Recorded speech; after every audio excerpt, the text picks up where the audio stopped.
Welcome back. I'm your host, Roachy Roach. Here we are at the Blue Lot in downtown Santa Ana. I'm with my good friend, RUBEN. And in this interview, we're gonna see a little bit more about RUBEN's life and a little bit more about the history of the Blue Lot. For those that are watching that don't know you, who are you in less than a minute? I am RUBEN Salazar. I am a musician, recording artist.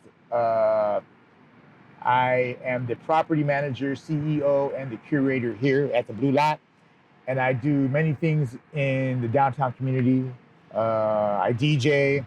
I just am somebody that wants to be of service here in my city to my community. That's great. It sounds like, to me, it sounds like you're doing a lot of leadership work, and you've taken on like the role of a leader here in Santa Ana. But I don't know you that well personally. But with this conversation, I would like to get to know you a little bit better. And if we can start, because I do want to talk about the Blue Lot. Okay. But before, I want to get like a little bit more of your background. And where did you grow up, RUBEN? Are you a native here from Santa Ana? Yes, I am born and raised right here in Santa Ana. I grew up on Bristol and Central, over towards the south side of Santa Ana. And the cool thing about growing up over there is, especially in the mid 80s, there was a lot of diversity at that time.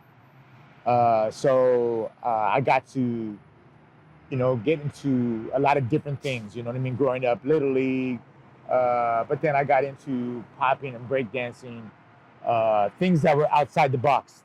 Yeah. And my parents didn't really understand that. And because of my demographic and where I was at, I got into BMX, skateboarding, going to the beach. I was really into those kind of things, you know what I mean? And that kept me out of trouble, Now, when you talk about trouble, like, what are you talking about? Like getting involved in gangs. There was gangs, when I was in junior high school and high school. Don't get me wrong, I did get into my own little troubles. I was a hyper little kid. But yeah, like gangs and maybe, hanging out with the wrong crowd. But that's what I'm saying. Luckily, where I was at, I got into things that were the opposite of that. Right. Yeah. And now with that, you mentioned like a bunch of like popping, BMXing, all that kind of stuff.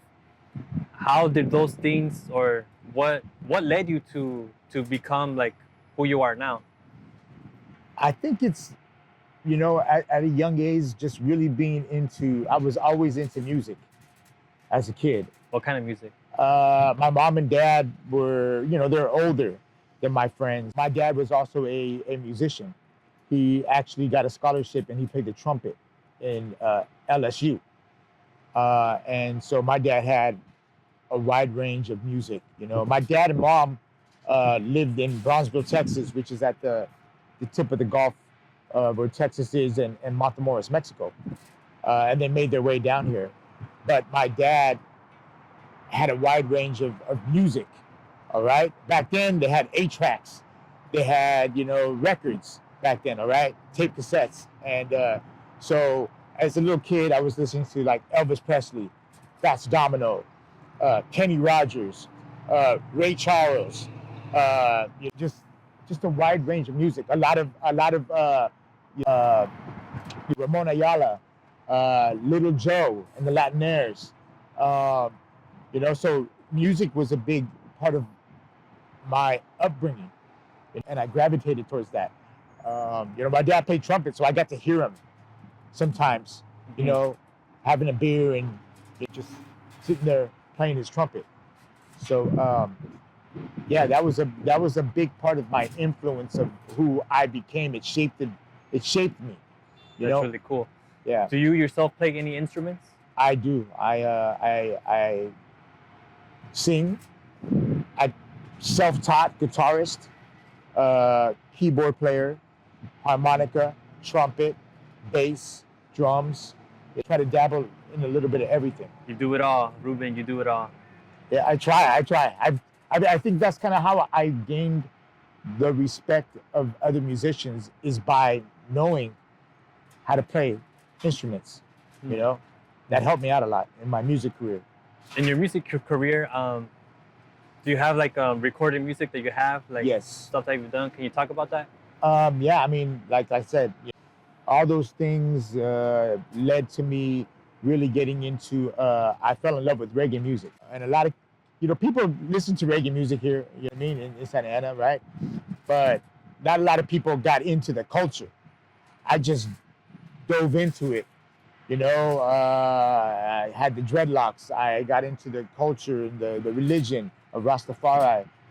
I taught myself how to play reggae, okay? Luckily, I had a friend of mine that was really into reggae music. He didn't really know how to play, but he was already going to Venice Beach, and he was meeting with people that were out there that came from the islands, from Jamaica, and black artists that were out there, man. And they would play every Sunday, and they play all the hits, all the reggae artists that were from Jamaica, like Dennis Brown, Big Youth, Daddy U-Roy, Bob Marley, Gregory Isaacs, all these legends, all right? And these guys were playing all this music, and I eventually made my way out there, and we study them and their hand movements. And now it's easy. Now kids can go on YouTube and you can learn how to play. Back then, you didn't have that. It was like a magical, like you're meeting Yoda. He's gonna teach you the Force, right?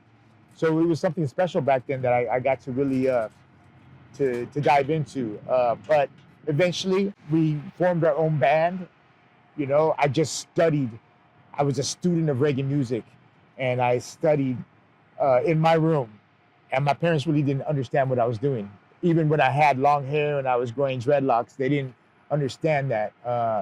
I got very into that, and I dove into it, and I taught myself, and eventually ended up, recording my first album back in 2000. What was your band's name? The band's name at that time was Badfish, and we were very influenced by Sublime at that time, and so that's my first album that we did, and that album really opened a lot of doors for me.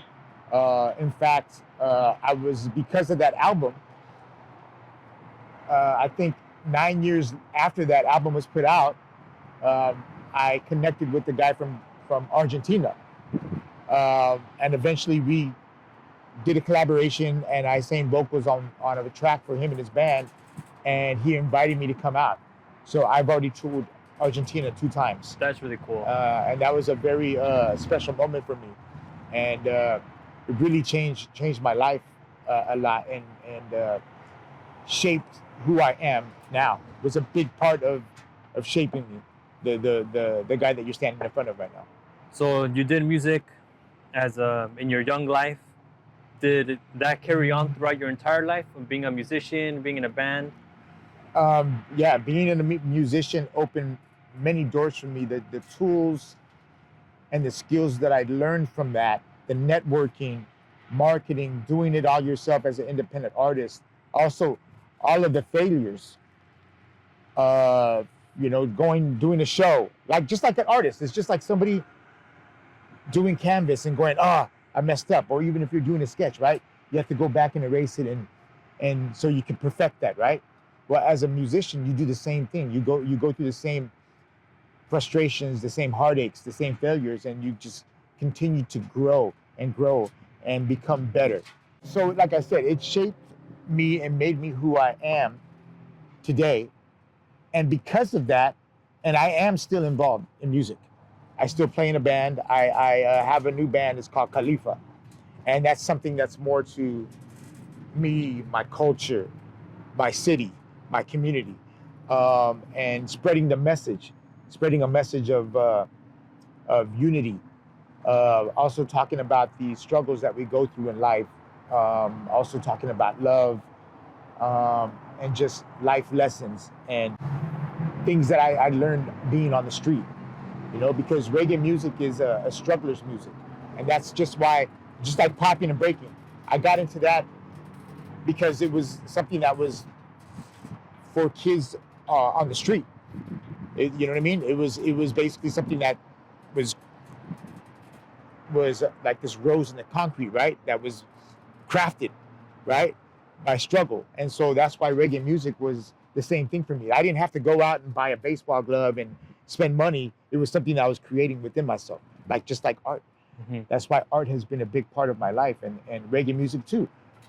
About Jamaica was those guys were the original gangsters. You know what I mean? They were living in a third world country, dealing with struggle, dealing with hunger, and they were speaking for their community. You know what I mean? And trying to make a difference. So reggae music is a big part of my life every day. I try to utilize that, and yeah, I still perform to this day.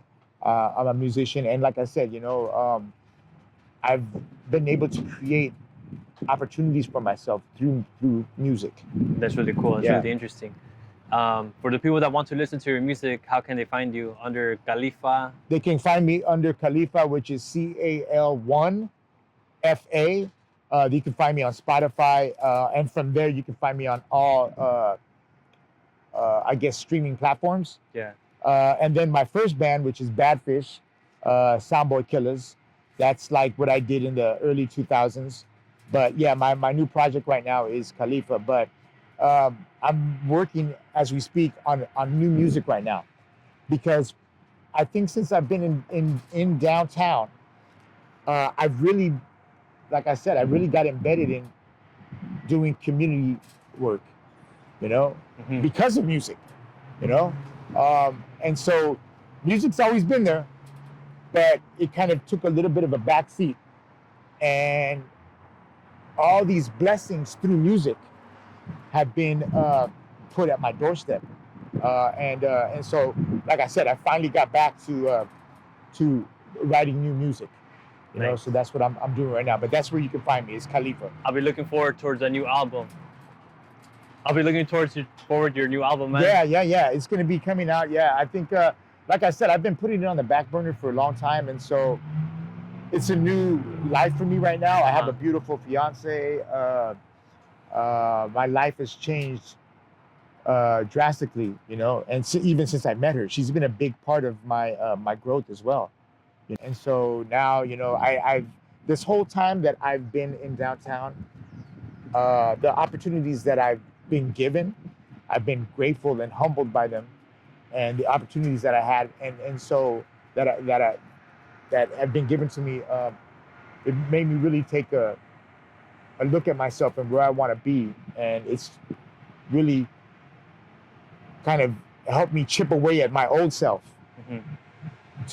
to have this rebirth in life, So, like I said, man, music has been a big part of my life, and it's going to be part of my life till I leave this earth.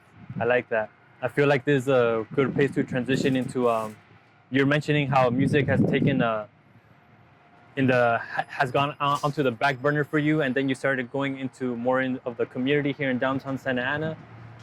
What do you mean when you say that, like, new opportunities have been thrown at you, where they become blessings, where, like, because eventually I want to see how that community work kind of blends into the blue lot. Right. Well,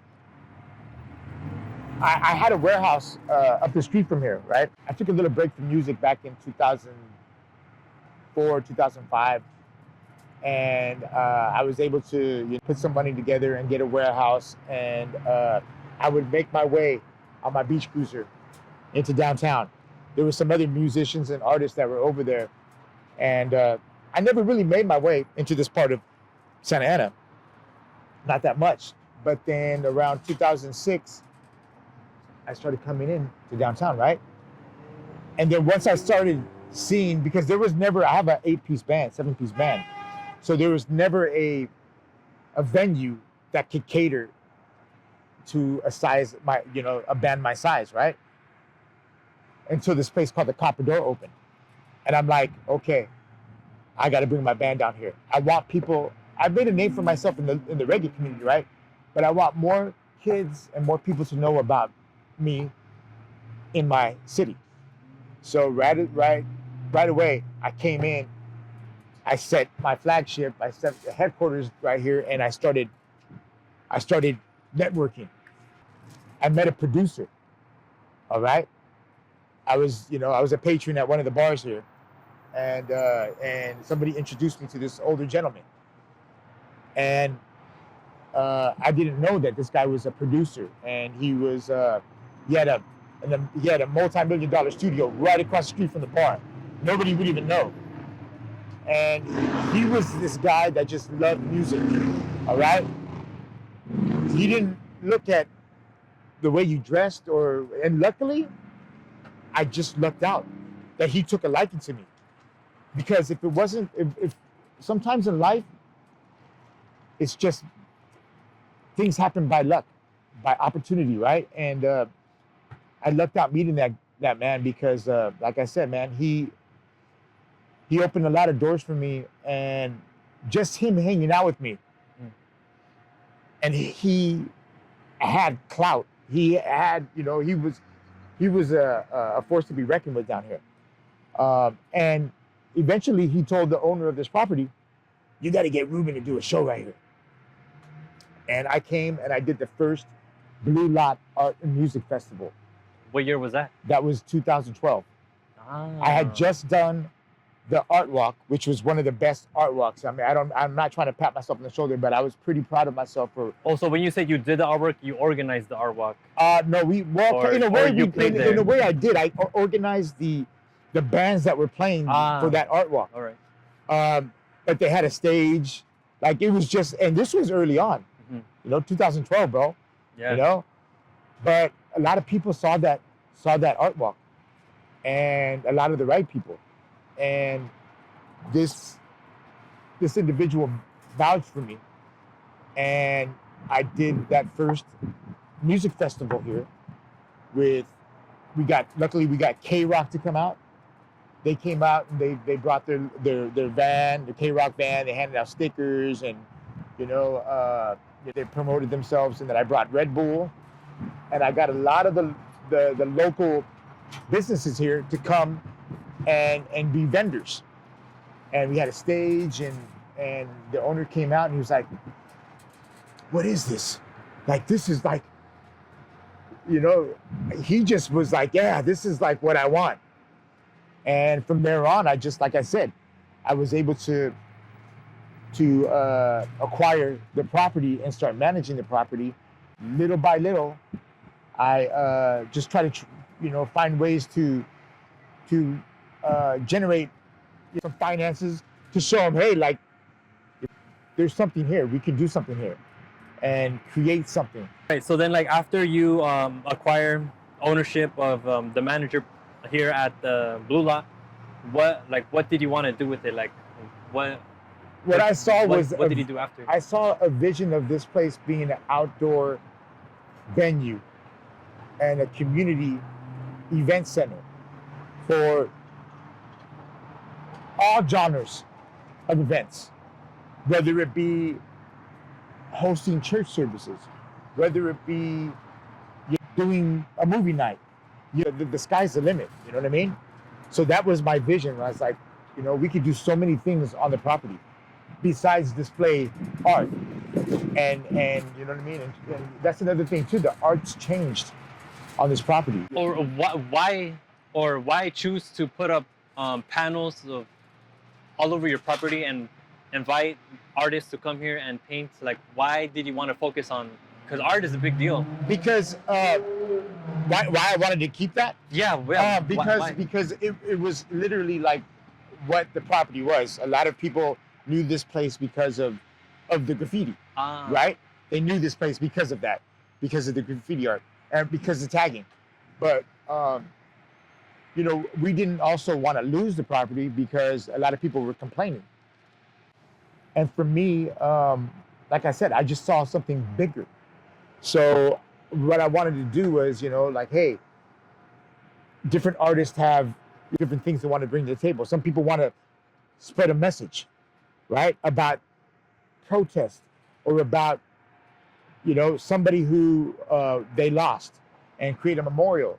So I thought the best, one of the greatest things that we can give to our city is these beautiful murals that show our culture, that show art, and create somewhat of a landmark, which I feel like we're there now. These beautiful pieces of art, these beautiful murals, like there's nothing like this in Orange County. You know what I mean? And I'm pretty proud of, and I'm grateful for the artists that have come here and blessed this property. Because they're a part of the fabric of our community. They're part of the fabric of the Blue Lot, and every piece tells a story. And we're going to continue that tradition. And to add to that, we're going to have events, and the backdrop of those events are these beautiful pieces. So people can, take selfies or take pictures, and which they have been all over social media. You see people and photographers and aspiring photographers and videographers doing drone footage and even taking pictures through the fence. And it's, like I said, it's become literally a landmark in our city. I love that, because even from an outsider's point of view, I see this place as like very inspirational, because I was away for years. I was gone from 2018 to 2020. I remember I came back to the USA. I was out of the country. I was riding my bike looking for staffing agencies, the temp agencies, and I remember riding my bike down here and seeing. I think there was a part where it said like Orange County in old English, or the oranges, and it said Orange County like that. And I was like, I think I know the person that did that, because it looks like a very familiar style. Right. Then I go on Instagram, and it was my friend that had painted that, and I was like, yeah, that's so cool. And then I think maybe a year after, or maybe the same year, the Funk Freaks did a huge mural, and then I'm like, I have never seen art like that with that type of craftsmanship, where I think they really captured the whole essence of Santa Ana, yes, like the underground of what Santa Ana youth is, and they made it look really nice, really impressive. Yeah. But prior to the 2020, me coming back, the first time I knew about the Blue Lot was like around the time you said, 2012. I think the art walks were really huge back then, where all the graffiti guys would come here and we'd all exchange black books, and the art shows or the galleries were packed with people. Right. And then I remember I painted here one time in 2015. I painted a clown character. Right. And then I think it was easier to like get in contact with you and like just paint something random on one of the panels or one of the huge boxes. Mm-hmm. But I feel 10 years later, it's kind of intimidating to even ask you permission to paint over someone's artwork, because now the artwork that's here, it's like, it's monumental. Like this isn't just like, oh, like your graffiti friends coming and painting something quick. No, this is like really professional now. Right. And I wanted to know from your point of view, how was the evolution of the Blue Lot throughout those years? Because now it's way different than it was 10 years ago. Because like I told you, evolution, seeing the bigger picture. It's taken a while. I've had a lot of patience, and I've just waited for the right people to want to come in and do a mural. Because I thought that having a mural would be, because we were also getting hounded by the city. They were saying that, oh, this place is a site for sore eyes because of the graffiti and because of the notorious, taggers that were in here. Well, we're sending a bad message because they tag all over our cities. So we became a target, all right? And they, like I said, they wanted to shut us down. So I'm like, well, we can't have that. You know what I mean? I just got started, having all these visions of what this property could be. And so fast forward, you know what I mean? little by little kept evolving. And then also those artists who were maybe taggers or, you know, graffiti artists, they were people that were evolving and trying to step outside the box and grow as artists. And so that's what you see right here. You see some artists that are here, and some of their murals that are here. These are guys that like have become commissioned muralists that have come on, you know, have moved forward to do bigger things with art, and they're from the city. You know what I mean? And they see the significance of this property, and what it means to our community, to our culture. This is like one of the last standing pieces of our culture and our history and our heritage, you know? And so, like I said, it's just a blessing to be here and to see, you know, especially too, doing it with nickels and dimes, and just having the blessing of people coming in and go and wanting to do it. Some people have been paid, and some people have done it on their own dime because they know that so many people are going to see their art, you know. So those things are just things are humbling to somebody like myself. Like you said, you're talking about evolution. It's just evolved, and it's just taking time, you know. But like I said, this is just going to be a part of our growth, because I see us, because these tables that you're sitting on right now, this is part of the growth. You know, this is part of like what we want to offer. We want people to be able to come. We want to host markets and people to be able to sit down and take in the art, because you know the gates are closed, and when people can actually come in and be here and be present and just take in the property, like we still have so much work, so much more work to do, that like I said, you know, I feel like we're just getting started. Dang. Yeah. Okay, so you mentioned that the city had you as a target, but now since you've evolved so much, what has the city said about you now? Well, I think it's because of some of the things when we weren't open, and there's been some council members that have helped, and some people in office that see what we offer to our community, right? You know, when we weren't open, I was doing turkey drives, backpack drive. Organizations see this property too as a place where they can come and they feel that people will come out to get some of these supplies.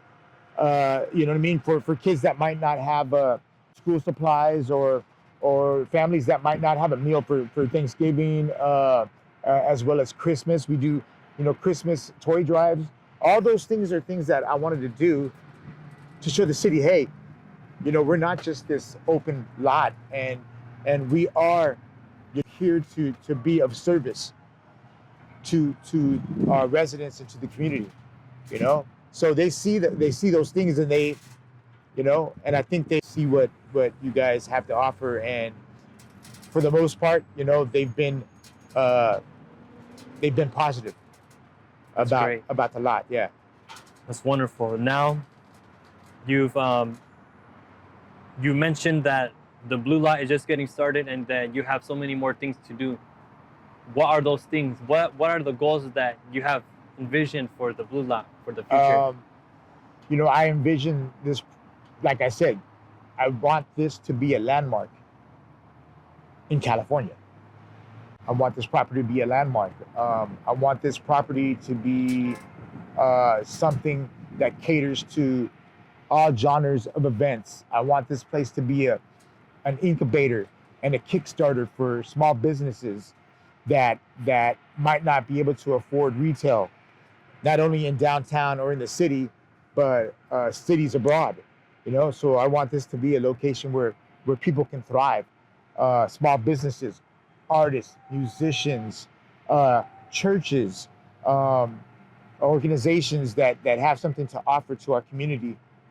You know, videographers, photographers, you know, people that are doing film, you know, so like I said, there's more to do. There's more work to do.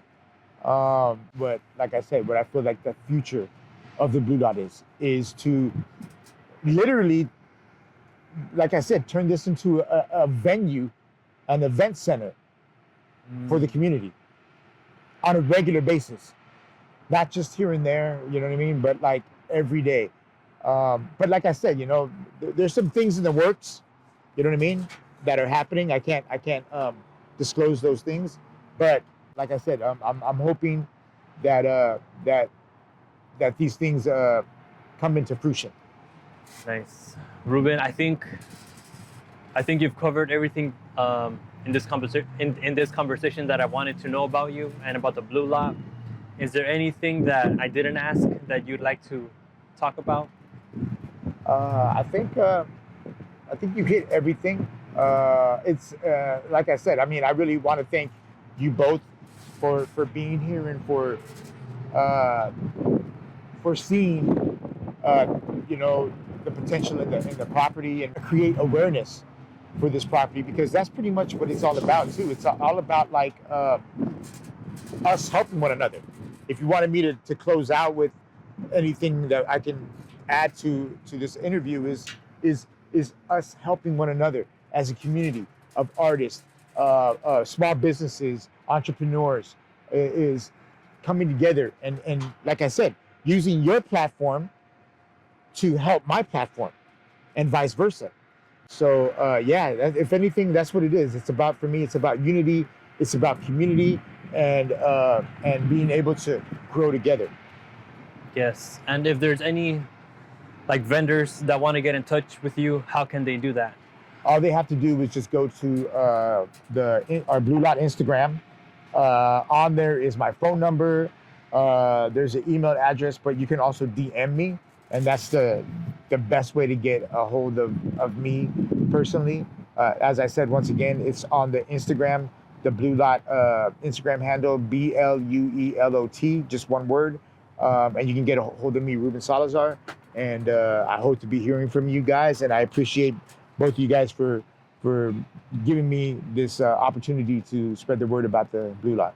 Yes, you're welcome. And thank you for allowing Jonathan and I to come and interview you. Anytime, brother. Thanks. Thanks for watching. That was today's episode with Ruben at the Blue Lot. If there's any vendors or anyone in general that wants to connect with Ruben, I'll put all the information in the description, his contact info, and come here to downtown Santa Ana